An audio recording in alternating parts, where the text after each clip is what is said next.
The Guardian newspaper says that Australian authorities cancelled the passports of 20 Australians for fear of their joining the terrorists in Syria. And the Russian Foreign Ministry says any foreign intervention in Syria outside the United Nations Security Council would only increase the deterioration of the situation and the suffering of the people. Units of the Syrian Arab Army control al-Nabek city in Damascus countryside completely and chase the terrorists in the orchards nearby.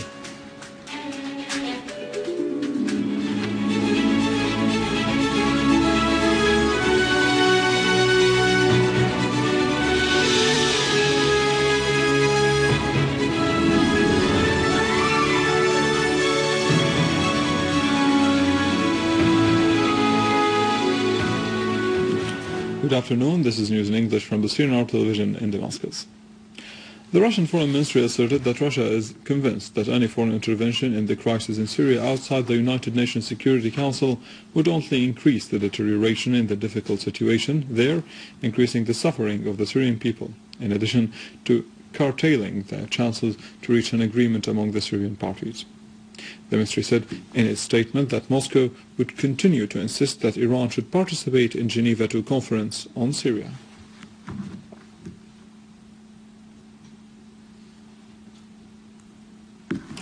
More reports are speaking about the rising number of foreign terrorists fighting in Syria. The British paper The Guardian said that the Security and Intelligence Organization in Australia cancelled the passports of 20 Australians, including a man who admitted that he fabricated videotapes about the situation in Syria. The Australian authorities were afraid that these citizens intended to go to Syria to join terrorist groups linked to al-Qaeda.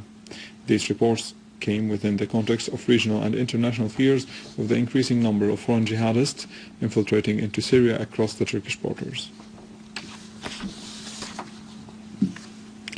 A military source asserted that the Syrian armed forces controlled the town of al-Nabek in Damascus countryside after a series of accurate tactical operations that the last of which was carried out last night. The army continued to chase the terrorists in the surrounding area. In the same context, units of the Syrian Arab Army defeated numbers of Lebanese and Saudi terrorists and captured booby-trapped cars, one of which carried Lebanese license plates.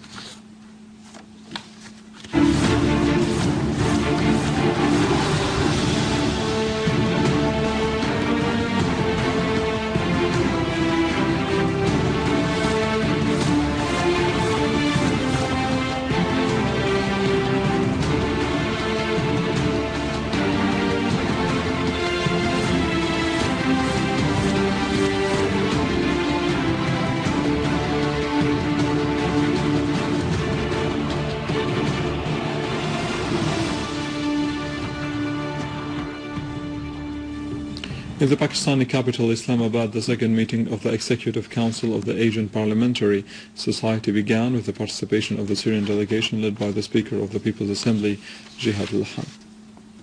The meeting discussed the issues listed on its agenda. It expressed appreciation of Syria's chairing of the society and running its work in the past despite the difficult circumstances. On the other hand, Mr. al-Ham met the Deputy Chairman of the Iranian Shura Council, Muhammad Hassan, at Abu Turabi and discussed with him relations between the two countries, the issues on the agenda and ways and means of confronting international terrorism at the parliamentary, regional and world levels.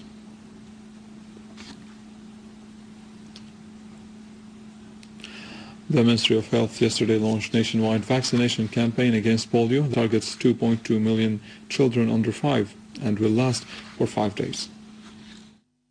The campaign is one of a series of other campaigns which the ministry will launch successively after 17 cases of polio infections have been confirmed in Syria. Minister of Health Saad al-Nayef said in a press statement following his tour to a number of centers and schools in Damascus that the polio cases detected in Syria recently is linked to the strain of Pakistani origin found in sewage in Egypt and the Palestinian territories in the past year, as confirmed by the World Health Organization in a statement in November.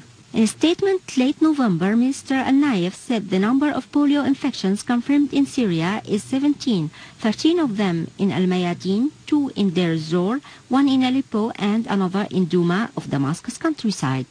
He added that the campaign will coincide with similar immunization campaigns that will be launched in Syria's neighboring countries, noting that this will help ensure accessing every Syrian child wherever he or she is. Around 3,751 mobile teams with 707 trainers and supervisors have been mobilized to make the campaign a success. Al-Nabek said the ministry has set up a comprehensive plan on the national level and on the level of each of the provinces, as well as sub-plans on the level of areas to ensure widest vaccination coverage, noting that this has been done in cooperation with the international health organizations, the United Nations Child's Fund, and the Syrian Arab Red Crescent. He affirmed that the vaccines were imported from the best international companies and will be given to children for free without the need for any identification documents or immunization cards for the children.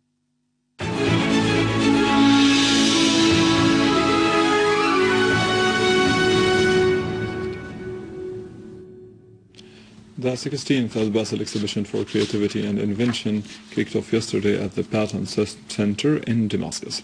The three-day event is organized by the Ministry of Internal Trade and Consumer Protection in cooperation with the Syrian Inventors Society, the General Establishment of Markets and General Establishment of Fairs and Exhibitions.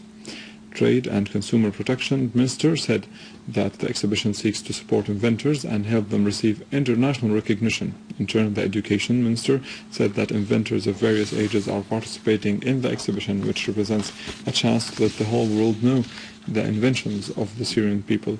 For his part, Minister of Higher Education said that Syria's innovative youth proved to be indomitable and that their will to live is stronger than terrorism.